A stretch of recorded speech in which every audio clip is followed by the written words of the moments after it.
తాకట్లో ఉన్న మీ బంగారాన్ని విడిపించి ఆ రోజు ఆన్లైన్ రేటుకి కొంటాం. Sharma gold company.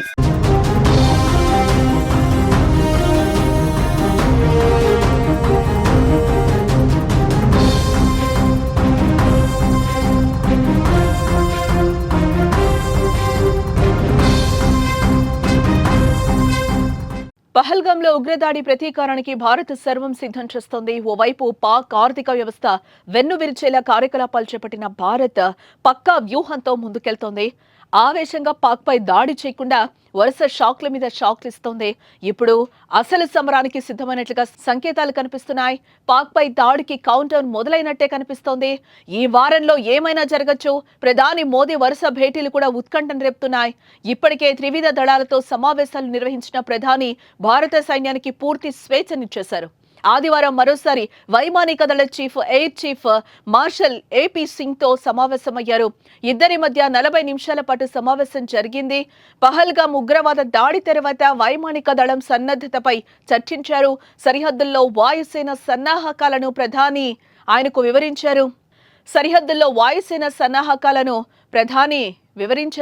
2019 ఫిబ్రవరిలో పుల్వామాలో జరిగిన చివరి పెద్ద ఉగ్రవాద దాడికి భారత వైమానిక దళం జెట్ విమానాలతో గట్టి బుద్ధి చెప్పింది. పాకిస్తాన్లోని బాలాకోట్పై బాంబు దాడి చేయడం ద్వారా ప్రతిస్పందించింది పాక్. ఈ నేపథ్యంలోనే ప్రధాని మోదీ ఎయిర్ చీఫ్ మార్షల్ మధ్య జరిగిన ఈ సమావేశం మరింత ప్రాధాన్యతను సంతరించుకుందని చెప్పుకోవచ్చు. అంతేకాదు జాతీయ భద్రతా సలహాదారు అజిత్ దోవల్ తో కూడా ప్రధాని మోదీ సమావేశమయ్యారు. అంతకుముందు ప్రధాని మోదీ ఆర్మీ చీఫ్, నేవీ చీఫ్లను కూడా కలిశారు.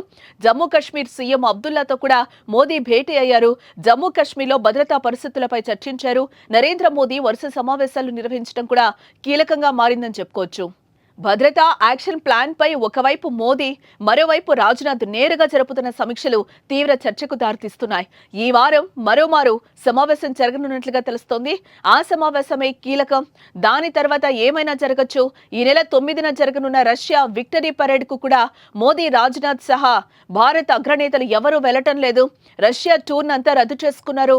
ఈ నేపథ్యంలో ఈ నెల 9లోపే భారత్ పాక్ పై అటాక్ చేయొచ్చనే వార్తలు కూడా వస్తున్నాయి. దీనికి తోడు రక్షణ మంత్రి రాజ్నాథ్ సింగ్ ఆదివారం సంచలన వ్యాఖ్యలు చేశారు. భారత ప్రజలు ఏం కోరుకుంటున్నారో అదే జరిగి తీరుతుందని, దేశంపై కన్నెత్తి చూసిన వాళ్లకు గట్టి గుణపాఠం చెప్తామని కామెంట్స్ చేశారు. ఉగ్రదాడికి ప్రతీకార చర్య తప్పకుంటుందని ఆయన చెప్పడంతో పాక్ జడుసుకుంటోంది. ఎలాంటి పరిస్థితులనైనా ఎదుర్కొనేందుకు భారత త్రివిధ దళాలు రెడీగా ఉన్నాయి. మోదీ సర్కార్ గ్రీన్ సిగ్నల్ ఇస్తే ఏ క్షణమైనా యుద్ధం చేసేందుకు అరేబియా సముద్రంలో నావీ సర్వసన్నద్ధమైంది. ఇండియన్ ఆర్మీ ఐఎమ్ రెడీ అంటోంది.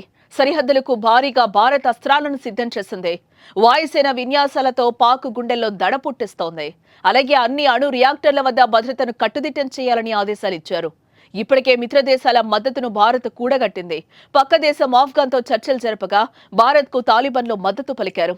అమెరికా, రష్యా, జపాన్, యూకే వంటి అగ్రదేశాలు ఉగ్రవాదంపై పోరులో భారత్ కు సపోర్ట్ నిలుస్తాయని ప్రకటన చేశాయి. దీంతో పాకిస్తాన్ కు ఊపిరి సలపనివ్వకుండా దాడి చేసేందుకు బ్లూ ప్రింట్ కూడా రెడీ చేస్తున్నట్టుగా సమాచారం. అయితే సైనిక చర్యకు దిగుతుందా లేక ఉగ్రవాదుల ఏరివేతకు గతంలో లాగా సర్జికల్ స్ట్రైక్స్ చేస్తుందా అనేది మాత్రం స్పష్టత కాలేదు.